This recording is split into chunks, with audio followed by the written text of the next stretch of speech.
Yorana Kuraura et bienvenue dans Manava. Pour se développer, s'améliorer et évoluer, il faut parfois s'armer de patience et faire appel à des professionnels. On les appelle coachs et sont présents dans plusieurs domaines. Pour nous en parler sur notre plateau, Emmanuel Schneider, président de la Fédération des coachs. Yorana. Gérard Meyer, coach senior et formateur de coach. Yorana. Mehiti Van Kam, coach professionnel certifié. Yarana. Et Heirani Sitseo Yen, participante à des séances et des ateliers de coaching. Bonjour. Commençons par le commencement. Emmanuel, qu'est-ce que le coaching, tout simplement?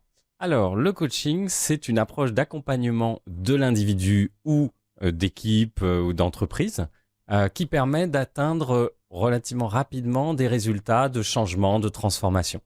Gérard, comment est-ce qu'on devient coach? Eh bien, on devient coach en se formant, en apprenant soi-même à gérer sa position, son écoute, toutes ces choses-là. Donc voilà, c'est une formation comme celle qui a lieu actuellement sur le Fénois, qui représente à peu près 20 jours de formation et qui aborde tous ces thèmes. C'est un véritable voyage de transformation d'ailleurs. Et à l'issue de cette formation, bien, on devient un coach professionnel capable d'accompagner les personnes. Au final, avant de donner des cours de coaching, il faut soi-même être coaché. Voilà, exactement. Donc, on applique sur soi ce qu'on va ensuite appliquer à nos coachés.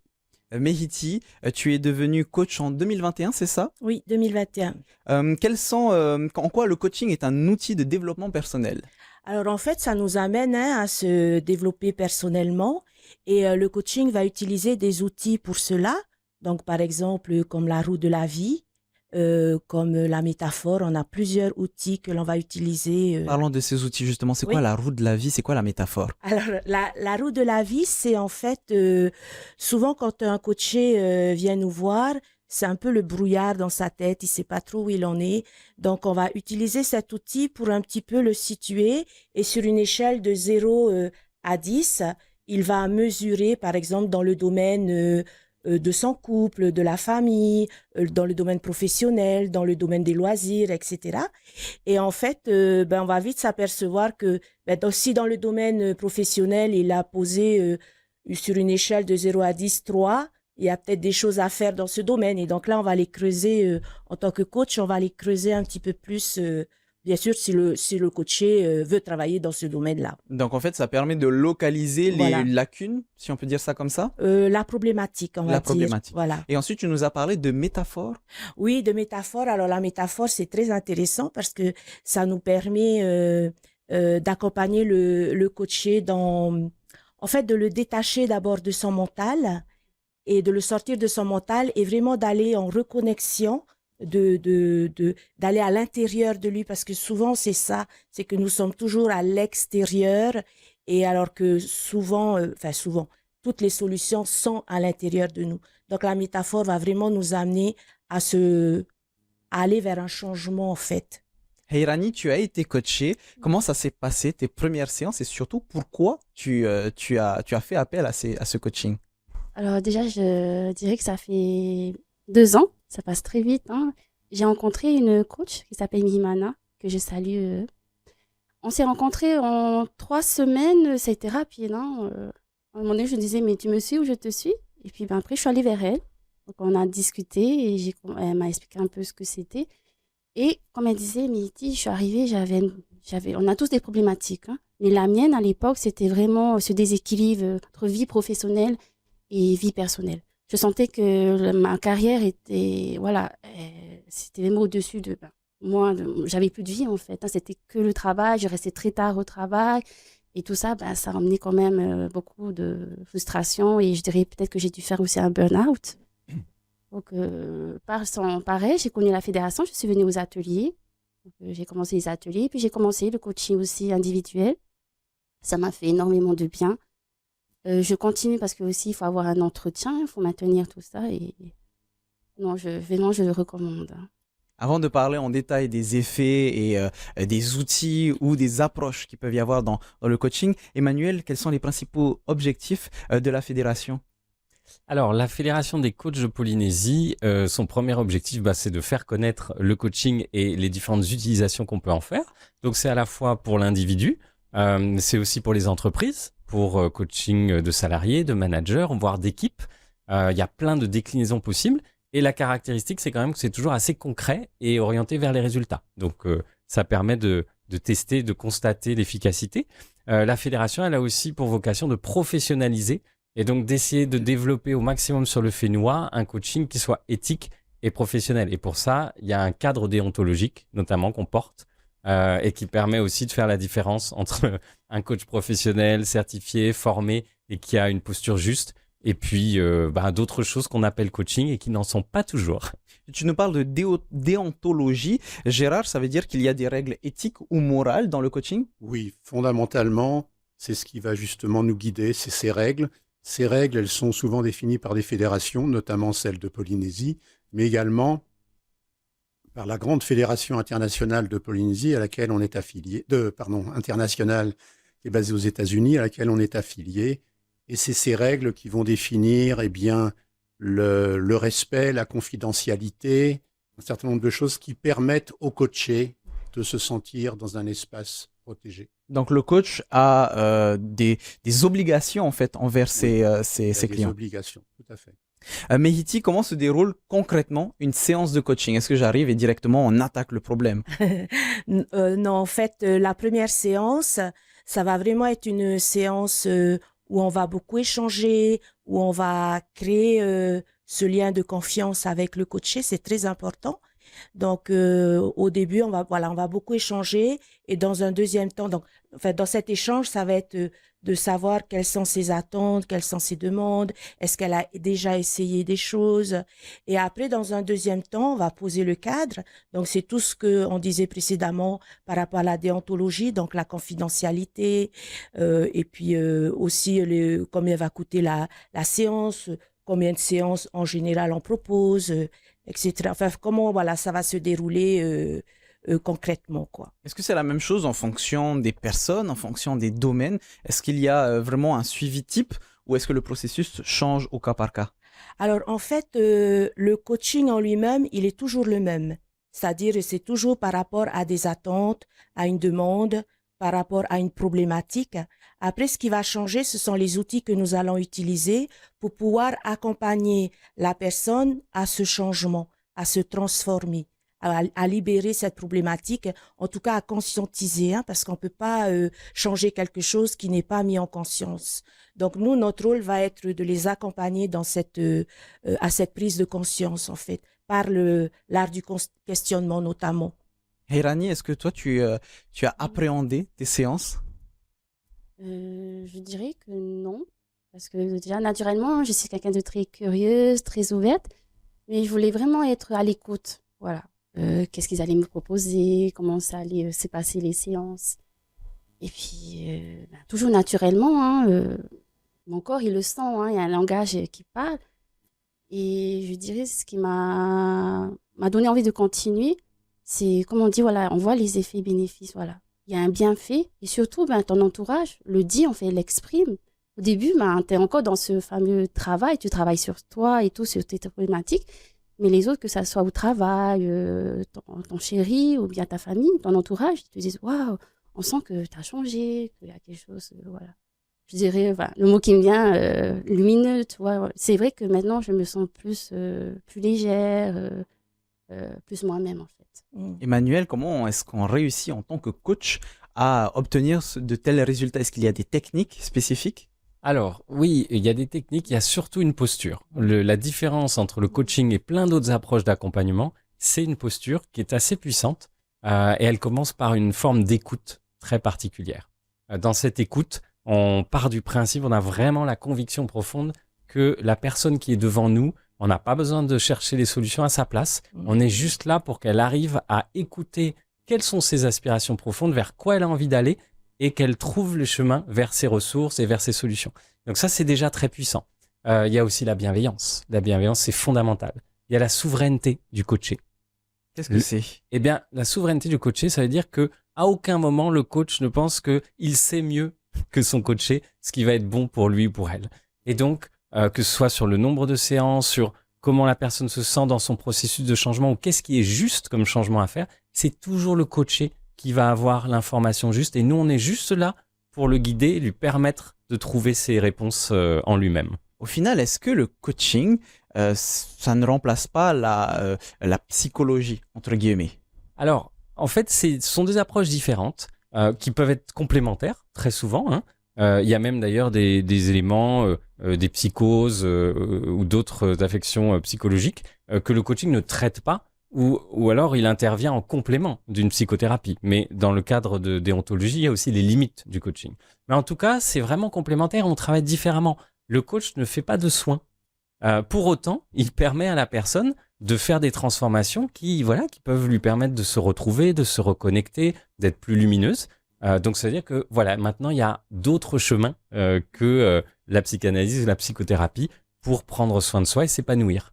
Mehiti, tu es, en dehors du coaching, tu es aussi praticienne en hypnose et aromathérapeute. Est-ce que le coaching remplace ces thérapies ou est-ce que c'est complémentaire? C'est complémentaire. Sincèrement, c'est vraiment complémentaire, mais j'utilise beaucoup le coaching. C'est vraiment, pour moi, c'est ce qui va amener la magie dans la transformation de la personne en face. Après, l'hypnose va venir sur une problématique, mais vraiment très précise. Par exemple, sur une addiction ou quoique même avec le coaching, on peut travailler une addiction, mais on peut utiliser aussi l'hypnose. En fait, c'est par rapport à mon ressenti. Et puis, avec la personne avec qui je suis, je vais sentir que pour elle, ça va être bien une séance d'hypnose ajoutée à la séance de coaching. Mais je démarre toujours par une séance de coaching, tout le temps. Et Gérard, dans quel domaine est-ce qu'on peut être coaché? Est-ce qu'on peut être coaché dans tout et n'importe quoi finalement? Tout n'importe quoi, non, mais au début, le coaching, c'était essentiellement dans l'entreprise. Et ensuite, comme on a vu que ça marchait bien, que c'était efficace, ça a touché les managers, puis les salariés. Puis on s'est rendu compte que ça pouvait s'appliquer à la vie privée. Donc, on a vu des coachings de vie, des coachings pour les enfants, pour les adolescents, pour les gens qui partaient à la retraite. Partout où il y a un changement important, le coaching peut apporter quelque chose. Commençons par ça. À partir de quel âge est-ce que je peux être coaché? Alors moi, j'ai une amie à Genève qui est une ancienne institutrice qui, à sa retraite, a décidé d'accompagner avec le coaching les enfants à partir de 7-8 ans. 7-8 ans. Et pareil, est-ce que si je suis un senior et que j'ai 80 balais, par exemple, est-ce que je peux quand même être coaché? Ah bah oui, oui, bien sûr. Ça s'adresse un peu à tout le monde, mais l'idée, c'est toujours la même. Est-ce que j'ai quelque chose que j'ai envie de changer dans ma vie? Est-ce que j'ai envie d'aller mieux? Est-ce que j'ai envie de me guérir d'une croyance limitante qui m'empêche d'oser? Dès lors que cette question est là, le coaching peut apporter une aide. Dans ce cas-là, il y a vraiment plusieurs domaines de coaching. Oui. Par exemple, il y a aussi le coaching sportif. Alors, le coaching sportif, c'est un cousin éloigné, on va dire, du coaching. Ça s'est un peu éloigné parce que le coaching sportif est quand même très dirigiste, très dans le conseil, dans l'autorité. Alors que le coaching, dans la base, c'est de se dire, mais mon coaché, il sait toujours ce qu'il doit faire. Je vais juste, moi, lui poser les bonnes questions pour qu'il le trouve par lui-même. Sur Internet, on voit beaucoup des coachings en nutrition, en bien-être. Emmanuel, est-ce que, par exemple, on voit aussi des coachings en drague, par exemple, en amour? Est-ce que tout ça, ça existe, ça fait partie du coaching? Alors, bien souvent, ce qui diffère du coaching professionnel qu'on essaye de promouvoir, c'est la posture, hein. C'est-à-dire que c'est souvent des gens qui vont donner beaucoup de conseils. Nous, on est dans une posture différente parce que on ne sait pas à la place de la personne.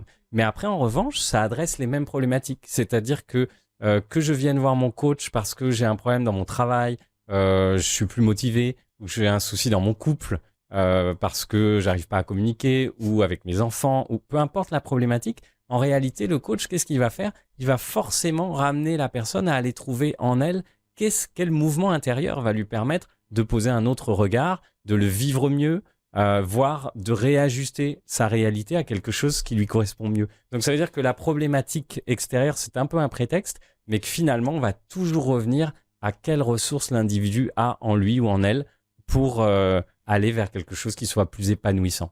Sur Internet, on voit beaucoup de coachs, en tout cas des gens qui s'auto-proclament coach. Est-ce qu'il y a une forme de charlatanisme certaines fois? Alors, charlatanisme, je ne sais pas, mais en tout cas, ce qui est sûr, c'est que ça n'est pas forcément la définition et le métier que nous, on développe et qu'on préfère. Voilà. Ça s'appelle coaching, mais parfois, c'est des approches qui n'ont pas grand-chose à voir avec ce que le coaching professionnel est au sens des fédérations internationales. Mehiti, est-ce que le coaching apporte obligatoirement quelque chose de significatif? C'est-à-dire que si je suis déjà bien dans ma peau, entre guillemets, je suppose que les changements ne vont pas être drastiques. Oui, après, c'est vrai que les personnes qui viennent nous voir, c'est celles qui veulent changer quelque chose, qui ont une problématique et qui veulent apporter un changement à leur vie, qui veulent avoir plus confiance en elles, qui veulent travailler leur estime de soi. Tu vois, c'est voilà. Donc après, même pour toi, ça, si tu veux avoir peut-être plus confiance ou tu t'es là, ok, est-ce que j'ai confiance? Ah oui, j'ai confiance. Non, j'ai pas confiance. Mais tu peux aller voir un coach et puis travailler sur cette thématique-là, la confiance en soi. Gérard, est-ce qu'il y a parfois des effets placebo parce qu'on croit être coaché? Il y a des effets? Le placebo, c'est toujours là, en fait, hein. Bien sûr que si moi, en tant que coach, j'inspire une confiance à mon coaché, Mm. peut-être que le processus de transformation se fera plus vite. Mhm. Mais il y aura quand même une part qui vient quand même du coach. Mais c'est vrai que la confiance que l'on crée, elle va avoir un effet extrêmement important sur la transformation. Toi, Hirani, qu'est-ce que tu as ressenti comme changement après avoir été coaché? Je me sentais, alors si je peux dire ce mot, en paix. Voilà. Moi, j'ai quand même aussi, enfin, un peu comme toutes les familles polynésiennes, hein, on a été un peu éduqués dans la violence et tout. Et je crois que je cherchais vraiment à avoir plus de douceur, de gentillesse, en fait. Et c'est possible. C'est possible de l'apporter dans ta vie, en fait, de tous les jours. Voilà. Mhm. Si je peux rebondir un peu sur leurs propos, je vois une psychologue, hein. Donc, à côté, en même temps, je fais du coaching. Je fais aussi de la sophrologie, je fais du yoga. Pour moi, c'est complémentaire. Mais pourquoi j'ai voulu continuer, que je continue le coaching, c'est que pour moi, ça a été vraiment percutant. Ça a été rapide, c'est efficace. Et c'est ça, en fait, c'est quelque chose de réalisable, d'efficace. Donc, je continue. Et en même temps, ben, ça m'aide aussi, hein. Ça m'aide dans mon travail, la gestion du temps, hein, c'est important. La gestion du temps, des priorités, aussi se lâcher prise. Voilà. Je sais que je suis au travail, je suis concentrée. Je ramène pas mon travail à la maison. Sauf qu'avant, c'est ce que je faisais et que beaucoup aussi le font. Voilà. Mais j'ai appris. Est-ce qu'il y a un après? C'est-à-dire que je suppose pendant un coaching, tu fais des efforts pour pouvoir évoluer, mais est-ce qu'après les séances de coaching, tu continues ces efforts? Alors, comme dans tout travail, hein, en plus personnel, il y a des efforts à fournir. Mais là, ce que j'ai apprécié, que j'apprécie encore, c'est des efforts qui sont très naturels. Comme on dit, c'est vraiment un accompagnement. Donc, je crois que je le fais automatiquement, en fait. Et là, ça devient, en fait, des habitudes, même de belles habitudes, hein. Je me questionne plus. C'est vrai qu'au début, ben, il y a beaucoup de questionnements, de remise en question, de réajustement. Exactement. Tu es obligé de passer par là. Mais lorsque tu es arrivé où là tu voulais, hein, voilà, comme il disait, en fait, moi, je voulais arriver à une posture et tout que j'ai aujourd'hui, que j'apprécie. Et du coup, ben, c'est juste...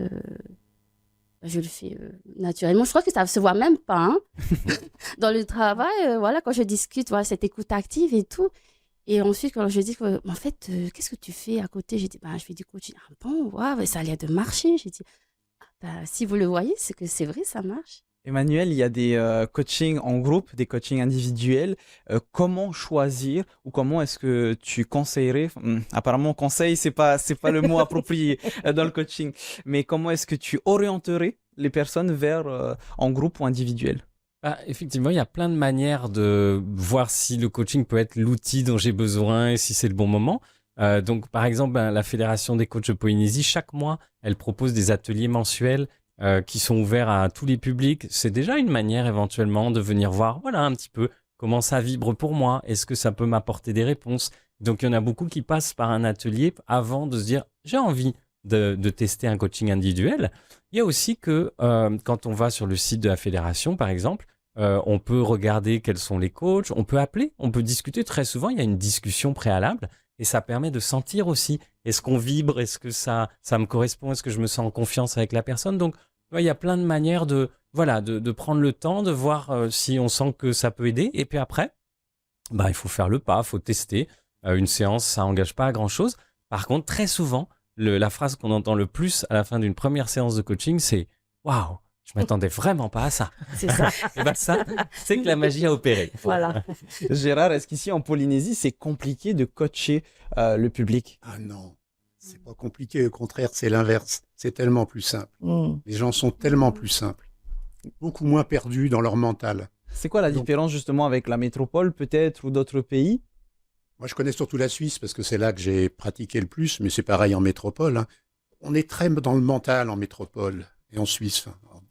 Voilà. Alors qu'ici, il y a la capacité de pouvoir être beaucoup plus simple et beaucoup plus connecté à tout ce qui est autour de nous. On vit les choses ici plutôt qu'on les pense.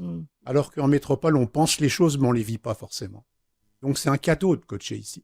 Est-ce que tu as un moment marquant, que ce soit ici, en Suisse ou ailleurs, un moment marquant de ta vie de coach? Il y en a beaucoup et celui que je me souviens le plus peut-être, c'est ce jeune manager que je coachais et qui revient un jour et me dit « Tu sais ce qu'il m'a dit mon fils hier soir? Papa, je sais pas ce que tu es en train de faire, mais maintenant tu m'écoutes. » Et je me suis dit « C'est juste merveilleux. » Oui.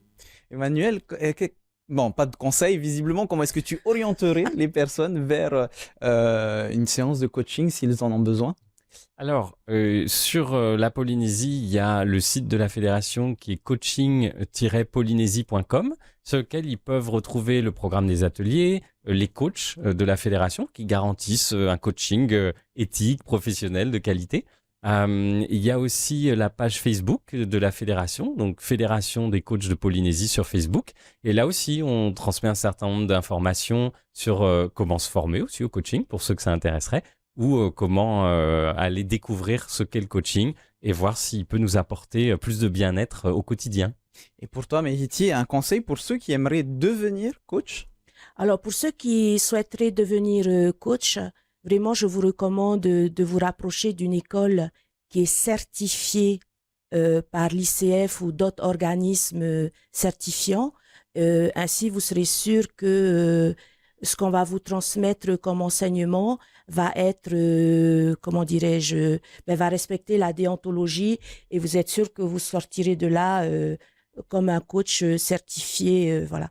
Donc, actuellement, nous, ici à Tahiti, moi, j'ai été formée par Gérard Meyer, donc par son école, et son école est certifiée par l'ICF. Donc, je suis sûre que ce que j'ai reçu comme enseignement est, comment dirais-je, déontologique, quoi, respecte la déontologie. Hey Rani, tu as été coaché, tu as été suivi et aujourd'hui tu nous disais que tu étais en paix, voire même pour reprendre tes mots, lumineuse. Est-ce que tu conseillerais aux gens, enfin pas de conseils encore une fois, mais est-ce que tu les guiderais vers une séance de coaching? Je dirais qu'il faut avoir l'esprit ouvert, garder l'esprit ouvert, hein. Déjà, l'émission, c'est de montrer que ça existe, voilà, qu'il y a des contacts et tout. Et il faut faire ce pas. Moi, je veux pas dire regret, mais j'aurais peut-être préféré le faire si je l'avais fait il y a quelques années. Mais voilà, faut pas avoir de regret. Ça s'est fait maintenant, ça s'est fait maintenant. Et Tu aurais aimé le faire plus tôt, c'est ça? plutôt, oui.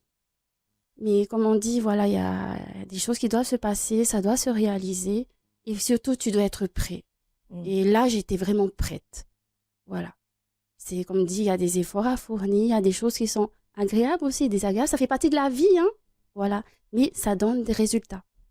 Et c'est vrai que là, j'étais arrivée à ma vie, j'avais envie de résultats. Gérard, un événement ou des formations qui arriveront bientôt pour ceux et celles qui sont intéressés? Alors, il y a la formation actuelle qui est déjà bien avancée, donc c'est sûr que c'est difficile maintenant de la rejoindre. Il y aura à la fin de l'année quelque chose de plus spécifique concernant ce qu'on appelle la systémique, mais bon, c'est une autre façon de voir les choses de manière plus large. Et puis peut-être en 2025, une nouvelle formation, mais pour l'instant, il n'y a rien de programmé. Et pour Emmanuel, oui, tu avais un événement, il me semble, dans pas longtemps. Oui, Gérard Meyer a juste oublié qu'il a animé un atelier thématique le mardi 26 mars, donc de 17h30 à 19h30 à Piora, donc dans la vallée de Tiperui. Et donc, il va faire découvrir, donc c'est ouvert à tous, au grand public, et c'est une occasion de découvrir les constellations systémiques, qui est un des outils relativement magiques qu'on peut utiliser en coaching. Bon, Gérard, on va terminer là-dessus. Est-ce qu'en 30 secondes, comment est-ce qu'on peut expliquer les constellations systémiques? Eh bien, les constellations systémiques, c'est comme la constellation solaire. Si tu déplaces une planète, toutes les planètes se déplacent. Eh bien, nous, en tant qu'êtres humains, on est reliés à tout ce qui nous entoure. Et si quelque chose bouge, on va bouger aussi. Merci beaucoup d'avoir répondu à nos questions. Il y a encore beaucoup de choses à dire sur le milieu du coaching. J'espère que vous avez noté la date. On le rappelle, s'il te plaît, Manuel. Donc le mardi 26 mars de 17h30 à 19h30 et les informations seront sur la page Facebook Fédération des coachs de Polynésie. Maruru Maitei. Merci beaucoup d'avoir répondu à nos questions. Vous pouvez retrouver cette émission en replay. Demain, on se retrouve demain à 17h15. En attendant, voici votre VA, votre journal en tahitien. En attendant, passez une bonne soirée sur TNTV. Trahoma Parayan.